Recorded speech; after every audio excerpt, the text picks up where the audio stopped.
नमस्ते दोस्तों, राम राम। कैसे हैं आप सब। तो मैं आई हुई थी गाज़ियाबाद अपने मायके। तो हमारा वहाँ पे प्लान बना भाई और पापा के साथ कि हम लोग चलते हैं हरिद्वार, ऋषिकेश, देहरादून घूमने। तो गाज़ियाबाद से हम हरिद्वार के लिए निकले। तो गाज़ियाबाद से हरिद्वार का 4-5 घंटे का रास्ता है। तो घर से खाना खा के निकले थे, बट रास्ते में चाय पीने का मन कर गया तो हम ढाबे पे रुक के चाय पीने लगे। अब मैं आपको दिखाऊंगी कि हमने हरिद्वार जाके क्या क्या किया। तो हरिद्वार पहुंच के हम पहुंच गए। फिर हमने वहां पे देखा कि वहां बहुत ट्रैफिक था। तो इतना ट्रैफिक था कि हमें हरिद्वार में मेन शांति कुंज आश्रम जाना था, लेकिन वहां पे पहुंचने में हमें इतना लेट हो गया कि ना तो बाहर होटल मिला हमें और ना ही शांति कुंज आश्रम में कोई रूम अवेलेबल हुआ। तो पार्क में ही काफ़ी लोग सो रहे थे, तो हमें भी सोने की जगह मिल गई थी, बट हम सो नहीं पाए क्योंकि मच्छर बहुत काट रहे थे। 2 ही घंटे बिताने थे क्योंकि सुबह 3 बजे ही वहाँ पे उठना था, क्योंकि वहाँ पे हर चीज़ बहुत जल्दी जल्दी सुबह हो जाती है। तो 3 बजे उठ के नहा धो के उसके लिए भी लाइन लगानी पड़ती है। फिर हम नहा धो के फटाफट हवन करने के लिए पहुँचे। देखिए, हवन करने के लिए भी यहाँ लाइन लगी हुई है। तो अगर आप जल्दी पहुँच जाएंगे तो आपको छोटी लाइन लगानी पड़ेगी। अगर जितना ही आप लेट करते चले जाएंगे उतनी ही लंबी लाइन होती चली जाएगी। तो इसलिए हम फटाफट वहाँ पहुँच के लाइन लगाई हमने, और उसके बाद फिर हमने हवन किया। यहाँ भी हमारे साथ एक ट्रेजेडी हो गई कि हम तो आए थे सही से, मतलब, लेकिन भाई ने कुर्ता पजामा डाल रखा था। यहाँ पे धोती अलाउड होती है, तो इस वजह से उसको हवन नहीं करने को मिला। कोई बात नहीं, हम सब ने हवन किया। हवन करने के बाद फिर हमने लाइन लगाई क्योंकि हमें समाधि स्थल के दर्शन करने थे। तो यहाँ पे 2 समाधि स्थल बनी हुई है, एक हमारे गुरु जी की है और एक माता जी की है। तो उन्होंने जब अपने शरीर का त्याग किया था तो यहीं पर उनके शरीर को जलाया गया था। तो यहाँ पर उनका समाधि स्थल बना हुआ है जिसका नाम है प्रखर प्रज्ञा और सज्जल श्रद्धा। तो हम पूरे परिवार से हमने यहाँ पे दर्शन किया। देखिए यहाँ पे कैसे हवन कराया जा रहा है। तो इसके बाद फिर हमने दर्शन किया। दर्शन लाइन लगी हुई थी यहाँ पर भी।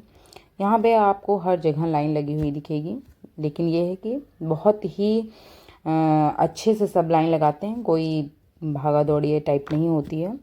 तो हमने दर्शन किया। दर्शन करने के बाद फिर हम यहाँ से जाएंगे गायत्री माता मंदिर। आश्रम के अंदर ही बना हुआ है।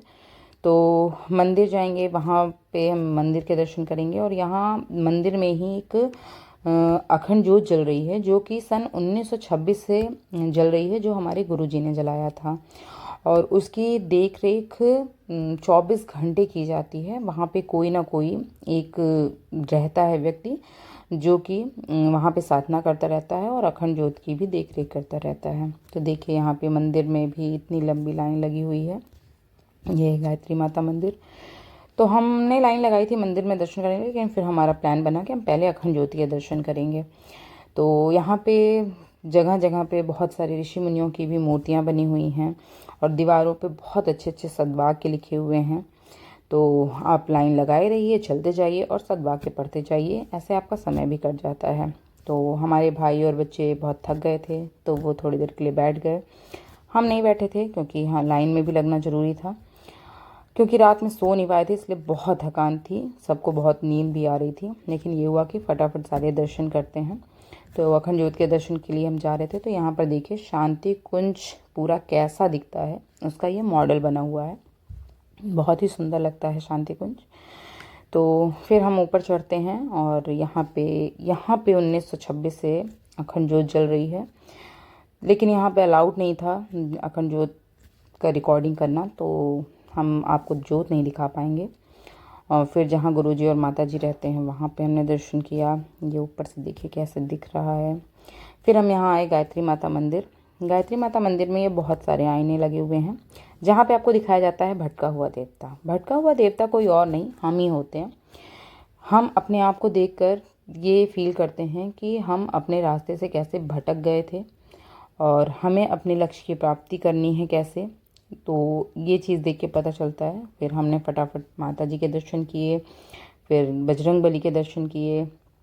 फिर यहाँ शिवलिंग भी था जहाँ पे हमें जल चढ़ाना था। मैं देखिए भाग के गई, और बहुत सारे लोटे मैंने एक साथ ले लिए क्योंकि मैं सब अपनी फैमिली में सबके लिए मैंने ले लिए। फिर हमने जल चढ़ाया वहाँ पे लाइन लगा के। जल चढ़ाने के बाद फिर हम भोजन करने चले गए। सॉरी, भोजन नहीं, यहाँ प्रसाद बोला जाता है। तो सुबह और शाम दोनों टाइम प्रसाद दिया जाता है। तो आप कितने भी लोग, कितनी भी भीड़ रहे, लेकिन सबको निःशुल्क प्रसाद मिलता है यहाँ पे। फिर हम यहाँ आए कि चलो थोड़ा बहुत यहाँ घूम लेते हैं, क्योंकि यहाँ का दृश्य बहुत अच्छा था। यहाँ पर एक बना हुआ है देवात्मा हिमालय मंदिर, जहाँ पे कि गुरुजी और माता जी के जीवन परिचय दिखाया जाता है, और बहुत ही शांति मिलती है यहाँ पर बैठने पर। लेकिन हमारे पास समय का अभाव था, इसलिए हम अंदर जाके आपको नहीं दिखा सकते हैं। वहाँ उनके जीवन परिचय का वीडियो भी दिखाया जाता है, बट हम आपको नहीं दिखा पाएंगे। और यहाँ पे देखिए बहुत सारे पेड़ पौधे लगे हुए हैं, और हर पेड़ पौधों पे सबके नाम लिखे हुए हैं। ये सारे नवग्रह को दर्शाने वाले पौधे हैं, कि कौन सा ग्रह किस पौधे को दर्शाता है, वो चीज़ भी बताई गई है यहाँ पे। और देखिए कितना अच्छा लग रहा है। फिर हम हर की पौड़ी पहुँचते हैं। हर की पौड़ी पहुँच के जैसे ही हमने गंगा जी को छुआ, इतनी ठंडी थी गंगा जी, इतना ठंडा पानी था वहाँ का। पर जब हम घुसे और एक दो डुबकी मारी तो इतना अच्छा लगा, इतना अच्छा लगा कि मतलब सारी थकान दूर हो गई। और फिर हमें बहुत अच्छा लगा, हम काफ़ी देर तक उसमें रहे और सब कुछ देखा हमने। तो आप लोग भी बताइएगा आप लोगों को मेरा हरिद्वार का व्लॉग कैसा लगा। आगे हम मसूरी, देहरादून का भी आपको व्लॉग दिखाएंगे, ऋषिकेश का भी। तो अगर आपको हमारी वीडियो अच्छी लगी हो तो आप हमें लाइक करें, सब्सक्राइब करें, कमेंट करें, शेयर करें, और ऐसी हमारी वीडियो देखते रहें। और थैंक यू, धन्यवाद।